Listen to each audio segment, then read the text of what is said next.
এই করিম, আবু তালেব বলছে, ভাতিজা মুহাম্মদ, আন্নারু খায়রুম মিনাল আর। আপনারা সবাই মনে রাখবেন, আবু তালেব বলছে, মুহাম্মদ, দুনিয়ার মানুষের কাছে লজ্জিত হওয়ার চাইতে আগুনে পোড়া ভালো। শুনছেন এমন কথা?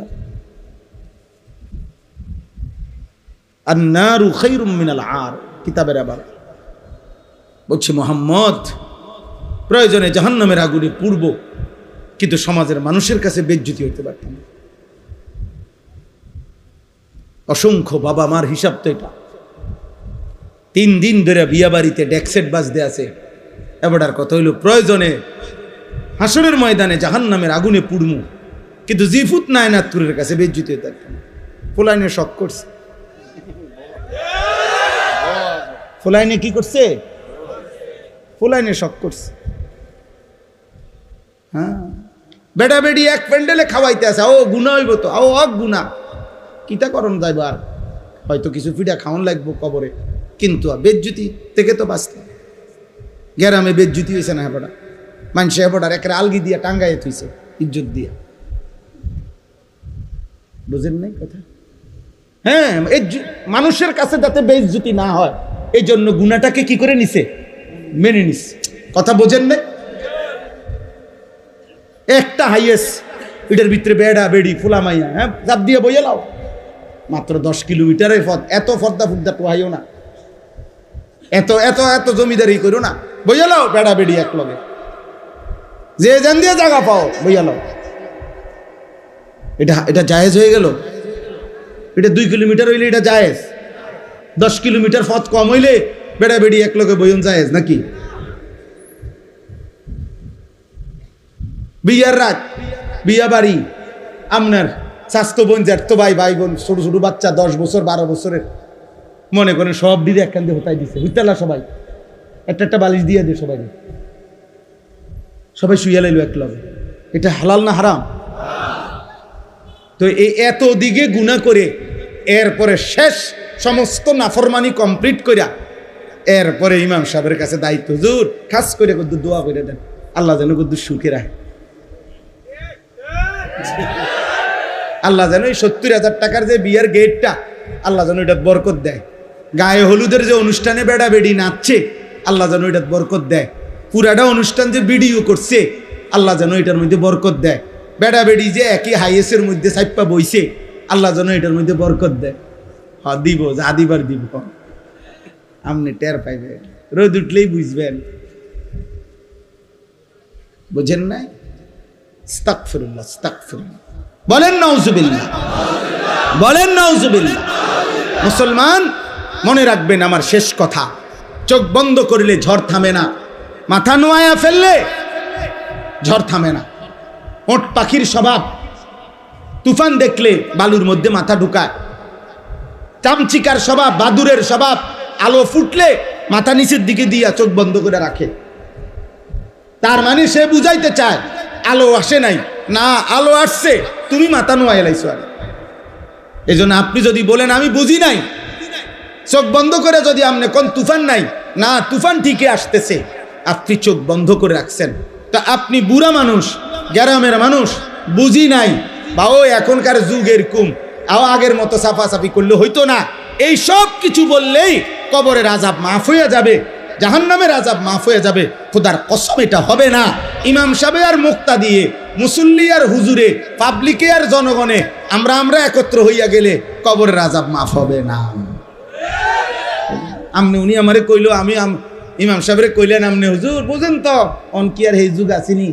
হুজুরে কইলো, আচ্ছা বুঝি তো, হ্যাঁ ঠিক আছে, আল্লাহ ভরসা চালাইয়া নেন। হ্যাঁ, ইমামে আর মুসল্লি মিল্লা গেলে আখেরাত ক্লিয়ার, পিসাবে আর মুরিদে মিল্লা গেলে আখেরাত ক্লিয়ার। হ্যাঁ, কি মিল্লা জিল্লা কুমিল্লা, মিল্লা জিল্লা আখেরাত না। ওয়ামতাজুল ইয়াউমা আইয়ুহাল মুজরিমুন, আল্লাহ তাআলা হাসরের ময়দানে বলবে, ফেরেশতা প্রত্যেকটা নাফরমান বেঈমানরে আলাদা কর, বাইর কর গার ধাক্কা দিয়া, ওয়াকিফুহুম ইন্নাহুম মাসউলুন, আল্লাহ বলবে ফেরেশতা প্রত্যেক পাপীকে তিনজন একসাথ করবি। প্রিয় ভাই, কোরআনের আয়াত। প্রত্যেক পাপীর বেলায় আল্লাহ বলবেন তিনজনকে একসাথ করবা। এক, পাপীকে। দুই, এই পাপ কাজে তার সঙ্গী যে ছিল তাকে। তিন, এই পাপ করতে গিয়ে সে যার উপরে ভরসা করছে, তারে শেল্টার দিছে সে, যে সেই গডফাদার যে তাকে অন্যায় করতে, চুরি করতে, জিনা করতে, মদ খাইতে, জুয়া খেলতে, নারী দেখতে, জুলুম করতে, সন্ত্রাসী করতে, চাঁদাবাজি করতে, হারাম করতে যে তাকে শেল্টার দিছে, আল্লাহ বলবে তিনজনকে একসাথ করো। খুদার কসম আল্লাহ বলেন, আর জাহান্নামের রাস্তায় দাঁড় করাও, আমি একটা একটা করে জিজ্ঞেস করব আর জাহান্নামে পৌঁছায় দেব। কোরআন শরীফের আয়াত। উহশুরুল্লাযীনা যালামু ওয়া আযওয়াজাহুম ওয়া মা কানু ইয়াবুদুনা মিন দুনিল্লাহ ফাহদুহুম ইলা সিরাতিল জাহিম ওয়াকিফুহুম ইন্নাহুম মাসউলুন মা লাকুম লা তানাসারুন বাল হুমুল ইয়াওমা মুস্তাসলিমুন। আল্লাহ তখন ওই তিনজনকে, পাপীর সঙ্গী, পাপ কাজ সে যার উপরে ভরসা করে করছে, এই তিনজনকে একসাথ করে আল্লাহ বলবেন, কি হলো, একজন আরেকজনকে সাহায্য করছো না কেন? একজন আরেকজনকে এখন কিছু বলছো না কেন? সহযোগিতা করছো না কেন? আল্লাহ আমাকে মাফ করে দেন, আল্লাহ আমাদের সবাইকে মাফ করে দেন। প্রিয় ভাই, জোয়ান মুসলমানের নওজোয়ান আব্বা, আগামীর পৃথিবী তোমাদের। তোমরা যাদের বয়স 14 বছর, 16 বছর, 18 বছর, 20 বছর, আমার আব্বা, তোমরা এত কম বয়সে এমন সুন্দর হায়াত নষ্ট করো। এত নারী দেখো না আব্বা, এত নারী দেখো না, এত অশ্লীল ছবি মোবাইলে দেখো না, মদের আড্ডা, জুয়ার আড্ডায় যাইও না, জিনার ব্যভিচার, নারীর আড্ডায়, হারাম কোনো মেয়ের সাথে প্রেম ভালোবাসা, হারাম কোনো সম্পর্ক, পার্ক রেস্তোরাঁ বিনোদন, রাতভর গল্প, মোবাইলে আলাপ, বাস্তবতার হারাম প্রেম, সবটাই জিনা। খুদার কসম, হাতেরও জিনা, পায়েরও জিনা, চোখেরও জিনা, লজ্জাস্থানেরও জিনা, সবটাই নবীজি বলছে জিনা। লজ্জাস্থান দিয়ে যে অপকর্ম করে সেটাও জিনা, হাত দিয়ে যে হারাম নারী ছুঁয়ে দেয় এটাও জিনা, চোখ দিয়ে যে হারাম নারী দেখে, মানে যাকে দেখার অনুমতি নাই, এটা চোখের জিনা, কানের জিনা, হাতের জিনা, পায়ের জিনা। নবীজি বলছে, বিশুদ্ধ হাদিস, বুখারী মুসলিমের হাদিস। সাথে সাথে মদ, নেশা। আল্লাহ নবী সাল্লাল্লাহু আলাইহি ওয়াসাল্লামের একটা হাদিস শুনেন, ছেলের আব্বা একজন হলো যদি ভাবো তাহলে শুনো। খোদার কসম, নবীজি বলছেন, আমার কাছে নির্ভরযোগ্য আরবি তাফসীর আছে, আর তাফসীরুল মুনির, এই তাফসীরের মধ্যে আছে এই হাদিস। নবীজি বলছেন, দুইটা পাপ, এক নাম্বার হলো জিনা, নারীর সাথে যে হারাম কাজ করে। দুই, যে মদ পান করে।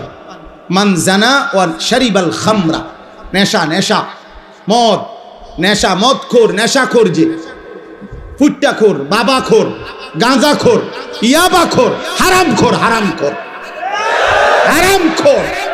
নেশাখোর, হারামখোর, ফুট্টাখোর, হারামখোর, বাবাখোর, হারামখোর।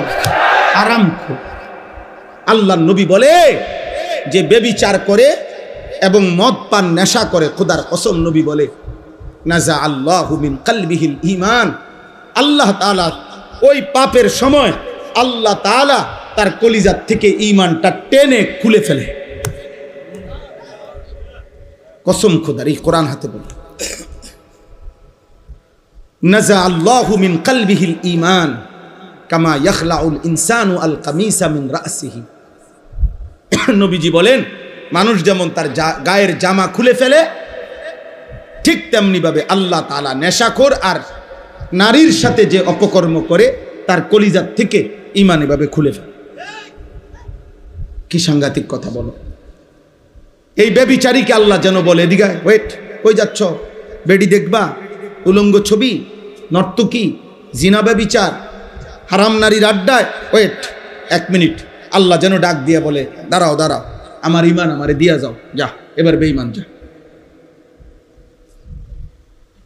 যে মদ পান করে, নেশাখোর, আল্লাহ তাআলা বলে, দাঁড়া 1 মিনিট, নেশাখোর, দাঁড়াও, আমার ঈমান আমারে দিয়া দাও, যাও এবার বেঈমান যাও।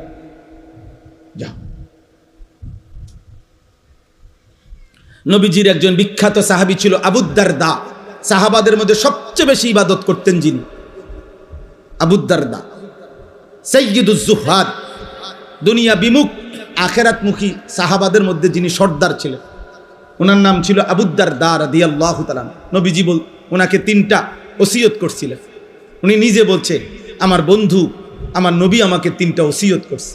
1 নাম্বার, লা তুশরিক বিল্লাহ ওয়া ইন কুত্তি'তা আও হুররিকতা। বলছে আবু দারদা, যদি তোমাকে গলা কাইটা হত্যাও করে, যদি তোমাকে আগুনে পুড়িয়েও ফেলে, আল্লাহর সাথে শিরিক করো না। কি করো না? শিরিক করো। মাইরা ফেলুক আর পুরাইয়া ফেলুক, আল্লাহর সাথে শিরিক করো। আল্লাহর সাথে ভিন্ন কাউকে ডাইকো না। 1 জাররা পরিমাণও আল্লাহর সাথে কাউকে মিলাইও না। আল্লাহর সাথে কাউকে মিলাইও না, ধর্মের নামেও না, অধর্মের নামেও না।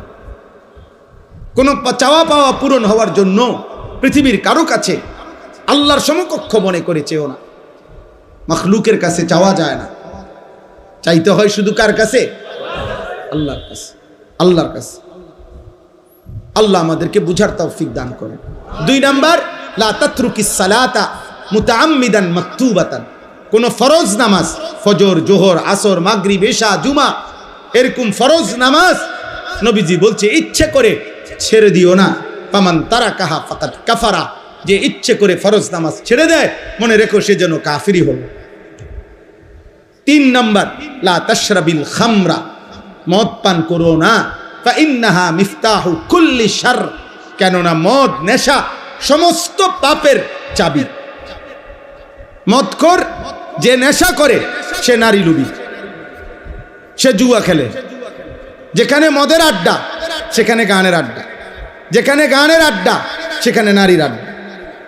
এই 3 জিনিস, মদ, নারী, গান, বাদ্য, এই 3 জিনিস এক ক্ষতি এনে 3 দাগ। বুঝেন নাই? একই ক্ষতি আনে। যেখানেই মদের আড্ডা সেখানে নারীর আড্ডা, সেখানে গানের আড্ডা। এই 3টে একসাথে চলে। নাউজুবিল্লাহ, নাউজুবিল্লাহ। দয়া করে গুনার থেকে ফিরে না। ছেলের আব্বা, ধরে নাও তোমার দিকে কেউ নজর দিল না, মা ভুলে গেল, বাপ ভুলে গেল, এই সমাজের সবাই তোমাদেরকে ভুলে গেছে। আব্বা, তোমরা অনেক ছেলে আছো এমন, মোবাইল 24 ঘন্টা তোমাদেরকে পাগল বানায় রাখছে। নারী দেখতে দেখতে, ছবি দেখতে দেখতে, অশ্লীল দৃশ্য দেখতে দেখতে আজ তুমি মাথার চুল থেকে পায়ের নখ দিয়া এই পুরা বডিতে কোথাও তুমি বুঝাইতেও পারতা না যে তুমি মুসলমান কেমন, মুসলমান কেমন। বলো না ভাই? যদি কেউ এভাবে তোমরা মনে করো কেউ তোমারে বাধা দেয় না, কিন্তু এরপরও তুমি আল্লাহর কাছ থেকে ছাড় পাইবা না। তুমি নিজেরে নষ্ট করো না। আমার এই শেষ কথা, অনুরোধ করলাম।